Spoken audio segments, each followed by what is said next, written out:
Il-Gvern mistenni jimxi fuq il-proposta tal-Federazzjoni Kaċċaturi Nassaba Konservazzjonisti l-FKNK li jiġu impjegati birdringers barranin man nassaba mifruxin madwar il-pajis biex bl-effiċjenza ipprovata u testjata tal-metodu użat sissa minn dawn id-dilettanti Maltin u għawċin fir-riċerka dwar is-seba' speċi ta' safar tal-għana tiġi ipprovduta dejta xjentifika uża meħtieġa. Dan tħabbar fi stqarrija mill-FKNK stess wara id-deċiżjoni tal-Qorti tal-Ġustizzja tal-Unjoni Ewropea ftit tal-jimilu kontra Malta fejn tqal li l-iskop ta' riċerka ma kienx raġuni valida biex tiġi adottata id-deroga mid-direttiva tal-asafar. Iżda l-FKNK tenniet li sentenza imkien ma kritikat l-importanza u l-effiċjenza tal-programm ta' riċerka lokali imsejjaħ Citizen Science adottat mill-Gvern Malti bejn l-2020 u l-2022. Indikat ukoll li kontra d-dejta miġbura mill-BirdLife fil-monopolju li għandha tar-ringing ferba 40 sena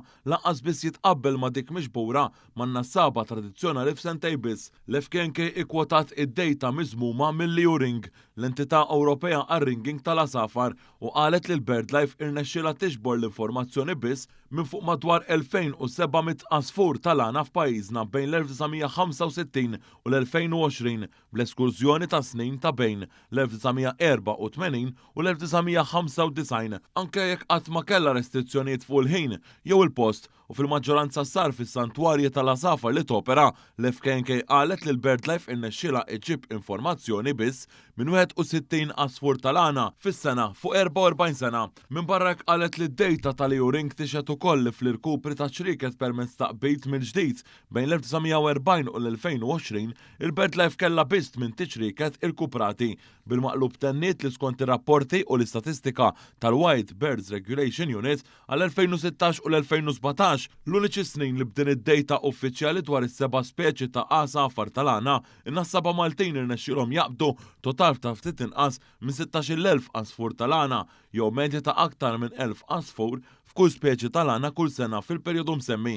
L-FKNK qalet li l-effiċjenza sfaċċata tal-metodu tan-nassab tal-qbit tal-asafar tal-għana meta mqabbel mal-metodu tal-birdringers ma tistax tkun aktar ovvja. Qalet li din ir-realtà hi aktar ta' staġib meta wieħed iqis li dilettanti bl-imnasab tradizzjonali huma ristretti għal siti reġistrati minn qabel u fi staġun miftuħa 3 xhur biss u anke ħin ristrett. L-għada l-kaċċaturi u n-nassaba referit ukoll għal kawża li kienet ingħatat fl-2018 mill-istess Qorti tal-Ġustizzja fil-Lussemburgu li ddeċidiet kontra Malta talli ippermettit l-insib għall-nasafar tal-għana fl-2014 u fl-2015. L-argument ewlieni dakinhar kien li Malta ma kellix biżżejjed evidenza xjentifika tal-popolazzjonijiet ta' asafar tal-għana li jpassu fuq il-Gżejjer Maltin u għalhekk kien iddaħħal il-programm ta' riċerka Citizen Science fil-ħarifa tal-2020 li inkluda sistema ta' qbit u rilaxx fejn nassaba ta' esperjenza u liċenzjati qabdu l-asafar tal-għana bl-użu għall-metodi tradizzjonali tal-insib tagħhom. Kull asfur maqbut jiġi iċċekkjat għal preżenza ta' ċurkett xjentifiku u f'dak il-każ id-dettalji jiġu reġistrati u l-asfur tal-għana jiġi rilaxxat lura fis-selvaġġ. Asafar mingħajr ċrieket xjentifiċi ukoll jinħelsu minnu fih. Għaldaqstant l-FKNK proponit lill-Gvern biex joħroġ sejħa għal birdringers kwalifikati internazzjonali imħallsin biex jakkumpanjaw lin-nassaba u jlibsu ċrieket tal-Liuring ipprovduti mill-BirdLife qabel il-ħelsien, dan anke minħabba il-fatt li n-netwerk tal-inasab u iżjed mifrux ma' Gżejjer Maltin tkun tista' tikseb aktar dejta dwar il-popolazzjonijiet tal-asafar tal-għana.